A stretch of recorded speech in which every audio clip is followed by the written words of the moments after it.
relax. We are. How you doing, Governor? Really appreciate all your hard work on this. Has this been quite an experience for you? Yes, it's been amazing. I was just telling her, it's been amazing. Yeah. Not easy to see. Good to see you too. Want you up here. Appreciate it. Yes, sir. There you go. Well done, Bill.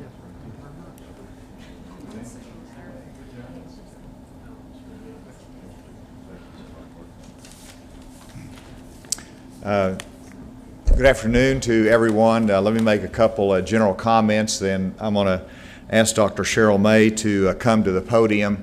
First of all, I am aware of two tornadoes hitting Arkansas over the last weekend, Hempstead County and Crawford County, and I'm receiving regular reports on the damage there and any relief that's necessary. But I did want to express my understanding of that, and that we're following that very closely. And A.J. Geary is here, our Director of Emergency Response, and is monitoring that very closely. Secondly, I wanted to advise you that I will be attending the memorial service for former President George Herbert Walker Bush on Wednesday at the National Cathedral. I think it's important that Arkansas express our affection for a former president and participate in that national celebration of his life and his service to our country. And so I will be attending with the First Lady that particular ceremony at the National Cathedral. I might add that the last time I was at the National Cathedral was the service for former President Ronald Reagan. So this will be certainly important for me to be there representing Arkansas on this occasion as well. The purpose that we are gathered here today is for me to receive the final report from the School Safety Commission that I designated by executive order, and that we received the first report 5 months ago today, actually, July 3. And at that time, I was pushing for the report to come in order for it to be applied, and the school districts have this available to them before the school year started, and they accomplished that objective. Secondly, they have spent a lot of time continuing their work on it, and I'm prepared to receive the final report today. And with that, this commission will have concluded its incredible work of public service. And I want to thank each of the commission members that are here, and this has been supported by the Department of Education, and Dr. Ivy Pfeffer is here, our Deputy Commissioner. Commissioner Key was not available to be here today, but this has been an extraordinary exercise that has exceeded my expectations. And I want Dr. May, and I'm stealing a little bit of her thunder, but I will tell this to all the commissioners that are here. I have a little bit of background in work in school safety, extensive background in school safety because of my work on the national level, and so I had occasion to see a lot of the things that are being done in different states. And this review that's been accomplished in this report, in my judgment, is the most comprehensive report that's been concluded by any state. This is comprehensive in its breadth, it's comprehensive in its recommendations, and I think I already know that it's had a very significant impact on our local school districts in terms of enhanced safety, but I also believe that this will be followed very closely by other states, other jurisdictions, and will be studied not just by school districts in Arkansas, but will be studied by school districts across the country. And so with that, let me introduce Dr. Cheryl May, who has been chairman of this, for her to introduce the commissioners and then also to present the final report. Dr. May. Thank you, Governor, very much. And let me just divert just a second to thank you for your extraordinary leadership and confidence in us to do that. You're an extraordinary leader, and I think I speak for everybody that it's been an honor and a privilege to be able to help you with this important issue. Don Kamenar, the Department of Education. Jamie Cook, as you know, is your Director of Arkansas Law Enforcement Standards and Training. A.J. Gary, Director of Arkansas Department of Emergency Management. Mr. Bill Temple, former SAC and my Vice Chair on this committee. Superintendent David Hopkins of the Clarksville School District. We have Will Jones. I was trying to think. It's the Deputy Attorney General. Yes, ma'am. At the Attorney General's office. Marvin Burton, who is Deputy Superintendent of the Little Rock School District. Don Anderson with the Hot Springs School District. Dr. Pfeiffer. And of course, my right arm in all of this, Doug Bradbury. I'm going to thank you, Doug, very, very much for everything that you've done. We couldn't have made it without you. As the governor said, he signed a proclamation on March 4th and gave us our marching orders. We provided a preliminary report to him in July, the 1st of July, and since July we've continued a lot of our efforts. During the course of what we've done as a commission, we have listened to 30 presentations. We visited 12 schools.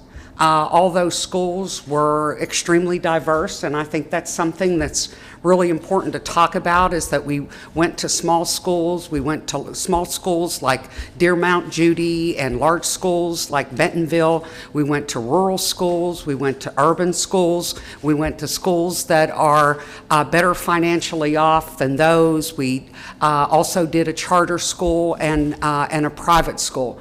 And I think I also don't want to put words in his mouth, but as a commission, we're very, very grateful for all of those presenters, and also to the superintendents and the schools and the staff for welcoming us and providing us with much needed information. We ended up, sir, with 30 recommendations for you to consider. It's been an honor and a privilege to work with these extraordinary individuals. You did a tremendous job in selecting individuals, and it's my privilege to provide you with our final report. Thank you, Dr. Mag.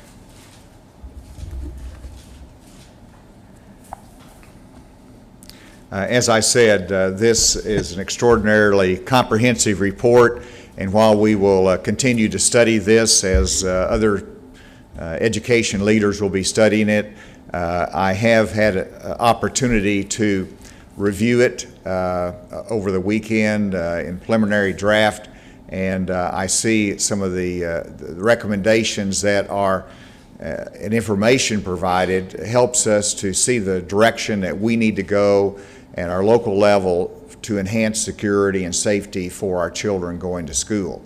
I do see a number of legislators that are here, and I wanted to thank them for their support of this commission and for what they do in the area of school safety as well. I did want to make a few comments about the report. First of all, it continues the philosophy that school security and safety decisions has to be made at the local level. Every school district is different, they're designed different, you have different cultures, and they ultimately have to make the decisions on what is best for their district. This report makes recommendations that reflect best practices that the Commission has observed in different school districts across Arkansas and as they've studied more broadly across the country. The recommendations are very broad-ranging. Obviously, one of them is that no campus should ever be without an armed presence. And what I've been encouraged with, which to me is a fundamental concept and recommendation, that 70% of our school districts in Arkansas have at least one school safety resource officer, and 54 SROs have been added this year. I believe that is a direct result of the recommendations of this report. 79%, according to the school safety survey, 79% of the SROs receive specialized training. And that is being enhanced every day. When it comes to our commissioned school security officers, there's 15% of the districts that responded saying that they utilize commissioned school security officers. And so this also reflects an increase of that utilization and to provide that level of armed response on the campuses of our children.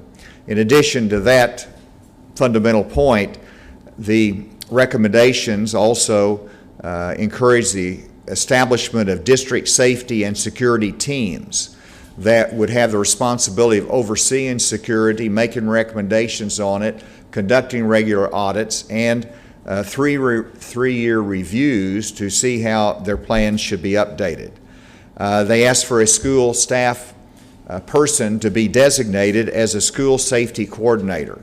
And as you can see, the recommendations do not all cost money. Now, sometimes they add responsibility, but this is something that small districts, every school district can designate a staff person that can have the responsibility of a school safety coordinator and receive additional training in that regard. One of the recommendations is that school nurses and staff be trained in emergency medical response. Clearly, this will save lives in the event some tragedy occurs. There are many recommendations in the area of mental health, and this is one of the specific encouragements that I had or directives to the Commission, that they not just explore armed response capacity, but also look at the mental health issues of our schools and how that ties into safety and security. Part of the recommendation is that the school districts conduct school climate surveys that will understand what the mental health climate is of a local school. And recommendation for more direct counseling that will be conducted by the school counselors and personnel. There are many other different recommendations, but those are just a couple that I would draw attention to. I believe that this is a report that is not going to sit on anybody's desk without action. Based upon my conversations with school districts and superintendents, they have already responded to the recommendations. I think they'll continue to enhance their capacity. And one of the recommendations is in the area of facilities, and that the recommendation is very specific that our facilities partnership funding should be available for enhancement of physical security in the schools. And this is an important recommendation that is a change from the present law, and I look forward to working with our Department of Education to implement this in the right way. But I believe this will be of assistance from a state level to the local school districts as they look at physical security. Secondly, there is a recommendation that to our federal delegation that they assist us in making some federal school grant money available, not just in terms of academics but also in terms of security. There's nothing more fundamental than a safe and secure school, and that the utilization of federal grants as well as state partnership money will be of assistance to our schools so that all the burden does not fall upon them. So with that, I want to thank the commissioners again for your excellent work and the contribution that you have made on a volunteer basis to the security of our schools and our children. With that, I'll open it up to any questions. Governor, the recommendation that no campus should be without armed presence when children are attending class or extracurricular activities, do you think that's something that needs to be mandated legislatively? And also beyond that, since you're coming close to the session, what in here do you see needs to be addressed legislatively?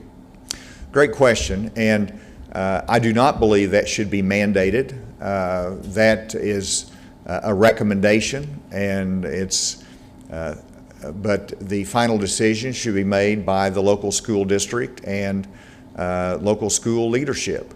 And from obviously the fact that 70% of our schools have a school resource officer, and additional number have commissioned security staff, then that means that they agree with that by and large, but the ultimate decision has to be made by them, and they'll make different decisions as to how to apply that. Different arrangements with the local sheriff's department or police department as to the funding of those as well. But I see that increasingly both in need and both in response. In terms of the legislative session, I think we need to spend a little bit more time in looking at this, but I would encourage our members of the General Assembly, just because there's a recommendation made, I'm not in favor of putting that into law. I have enough confidence in our local school districts that they will respond appropriately and adjust it as needed to their local sensibilities, some of their local uniqueness, and will implement it in a more secure way. But I don't believe it is necessary to put all these recommendations, and they should not be put into a legislative mandate. And so we want to be able to avoid that. We do want to look at it as to, is there any adjustment need to be made in the law in terms of facility partnership money being utilized for security measures? I don't know whether we can do that by rule or whether that needs to be legislative guidance. There might be some other areas, but I think they would, by and large, these are recommendations that are to be adopted by the local school districts. Did you get any feedback from school districts when the initial recommendations were made in July? Anything that prompted any changes? And I'll answer that, and Dr. May might have a supplement answer to it, but I've been to a lot of school districts myself, since July, and I've met with school leadership at various levels, and I went to one school district, and the school safety committee had been formed, and they were reviewing the recommendations and seeing how this should be implemented into the school district. I went to another school district, and they had SROs, but they were supplementing their SROs with some commissioned staff. And so I went to another school district, and they had been reading it over the weekend. And so those were anecdotal information based upon my personal observation, but it's been a very extensive response and a widely read response. Dr. May, or do you have anything? And I invite any other commissioner if they want to comment on that from your experience. Yep. One of the things that we did after the preliminary report is that we administered a school safety survey. And one of the questions that we ask is, what changes did the districts intend to do based on our preliminary report? And 76% of those that responded said they were going to make physical security changes. Others, 59% emergency operation drills and audits. Law enforcement and security, 57. Mental health and prevention, 55. And intelligence and communication, 39%. So we got the overall feeling that they were going to make at least one of those changes, if not multiple changes from that. See, I provide anecdotal information. She provides statistical information. That's why you're chairman of this commission. Is there any plan to follow up maybe in a year or 6 months? I think that remains to be seen. First of all, this commission was established by executive order that their work has ended. And that's my model of a new commission, is that they do their work and then they go home. We don't need a permanent oversight at the state level.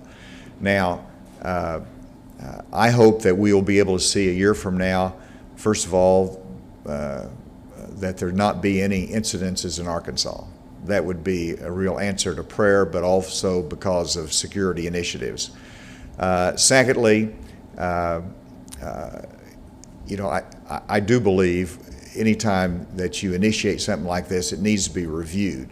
This is something that our Department of Education can review and to see the measure of implementation on these security measures, whether there is any additional gaps that we need to address in the future. So I would expect a review of this in a year, but it would be by the Department of Education. We'll see where we go from there.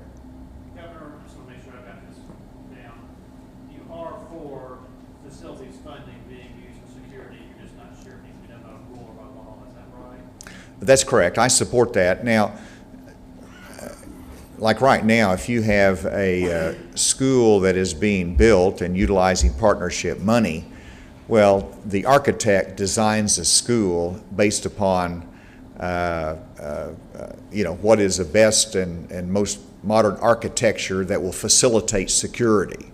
So that is changed by architecture, and so we're already funding it for new schools in some ways. But I think we have to look at the utilization of it might be an older school that needs to be retrofitted to enhance security. And so we need to look at this as to how this impacts funding, but I do believe that our facilities funding needs to be utilized in part for security purposes, including retrofitting. Do you think there needs to be, should there be additional facilities funding to deal with the number of requests that would come in for security in addition to what there are? I believe our facilities funding under the budget I submitted is sufficient for this year. I think you have to evaluate it year by year, and that's something that our facilities partnership director can take a look at the school, see the number of applications and needs that are out there, but also, we don't want to simply use this as another means for retrofitting schools when there's not a legitimate need. So you need to have that reviewed by security professionals as well and say, is this going to make a real difference in the safety for our children? Is this something that could be done by other means? And so we want to have a controlled environment there, but we also, I'm asking the local school districts to assume responsibility for the personnel cost for armed security presence. They bear the costs of SROs. The mental health counseling is part of this. That is something that we need to continue to look at from a state perspective as to whether there needs to be more done there. But in this area of physical security, I think we do need to be able to support them through our facilities funding. Are there any other areas in here, especially when we talk about school resource officers, any areas where you're looking at additional funding that may need to be done beyond? The focus would be on the mental health side. That's been a priority of mine through our crisis stabilization units. It's been a priority of mine in terms of drug treatment counseling, in terms of our juvenile justice reform, having more community-based resources that are available. And this pattern fits in with the mental health resources that are available for our schools. While you would like to say, well, our school counselors are sufficient if they spend the time necessary in direct counseling, but they're really not equipped to handle some of the more sophisticated or difficult challenges in our schools from a mental health standpoint, and they have to be able to refer them to, when they identify a challenge from a mental health standpoint, to refer them to a mental health provider in that community. So that's something we'll continue to look at as to what is our level of resources in our communities in terms of mental health support, because that also will help our schools. Are there any recommendations in here that give you pause or that you don't agree with? Boy, you must have went for a run this weekend and thought of that while you were running. That was a good question. The answer is no. I've gone through it in a fairly quick read, but somewhat thorough, and I thought all the recommendations were appropriate. This commission probably understands my philosophy, and maybe that's included in the fact that there is local decision making and flexibility, I go through there in terms of the merits of the recommendations, then I go through there in terms of the cost of the recommendations. And I think this is a good balance, that recognizing that not all school districts are wealthy, And so there's recommendations here that can be applied to a local school district that doesn't have all the resources needed. So the short answer is I've not identified anything that I disagree with at all, and I applaud the commission for its balance and its flexibility and its recognition that we have to be able to address these challenges in a cost-effective way as well as an enhanced security way. Governor, over the summer you said you would be open to red flag legislation. Is that still the case? And if so, is that something that should be tied into this? I believe the commission was wise to not tie in red flag laws into the recommendations, because this commission focused on schools, and red flag laws are much broader than the schools, and so it's really a separate issue. You know, in terms of what the legislature might do, I'm simply aware that various legislators have indicated an interest in this, and I don't want to foreclose what they might do and send my direction, but I have not seen at this point any proposed red flag law that I see has the due process protections that are necessary. And so that's the basis in which I will judge any proposed law in that regard as to whether it has due process protections in place, and I haven't seen any at this point that I could support. Thank you all for your attention to this important matter. Again, let me thank the commissioners. Job well done. Thank you. Thank you, Governor. You did a tremendous job. We appreciate it. Well, I was referring to your district there. Yeah, I thought I recognized that. I love anecdotes. Yes, That was sir. really cool. We're coming up with the statistics after that. And I do appreciate the AG's office being involved in this. Thanks for having us. I appreciate it. Good exercise. It was. It worked well.